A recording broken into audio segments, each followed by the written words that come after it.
যোগীর আমন্ত্রণে সাড়া, মহাকুম্ভে অমৃত স্নানে যেতে পারেন মোদি। ক্ষমতায় আসার পর এটাই প্রথম মহাকুম্ভ।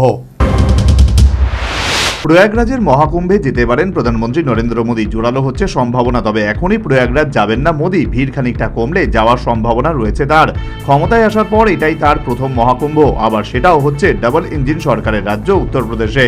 গত বছরের ডিসেম্বর মাসে প্রয়াগরাজে গিয়ে মোদী মহাকুম্ভের প্রস্তুতি পর্ব দেখে এসেছিলেন।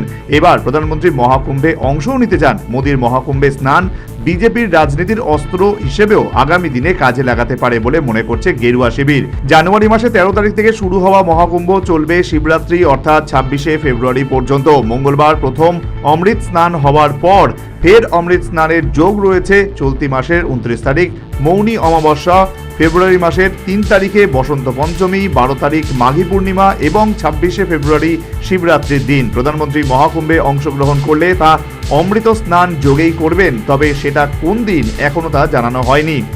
দিন কয়েক আগেই উত্তরপ্রদেশের মুখ্যমন্ত্রী যোগী আদিত্যনাথ দিল্লিতে এসে মোদীকে মহাকুম্ভে অংশগ্রহণের জন্য আমন্ত্রণ জানান। সূত্রের খবর, মহাকুম্ভে অংশগ্রহণের ইচ্ছা তারও যে রয়েছে সে কথা যোগীকে নিজ মুখে জানিয়েছেন প্রধানমন্ত্রী। তবে মহাকুম্ভের জন্য বর্তমানে প্রয়াগরাজে যে বিপুল জনসমাগম হচ্ছে তাতে প্রধানমন্ত্রী সেখানে গেলে নিরাপত্তার কড়াকড়ির কারণে মানুষকে অসুবিধার সম্মুখীন হতে হবে। সেই সম্ভাবনার কথা মাথায় রেখে কিছুদিন পর প্রধানমন্ত্রী প্রয়াগরাজ যেতে পারেন বলে সূত্রের খবর। National bureau report, news vanguard.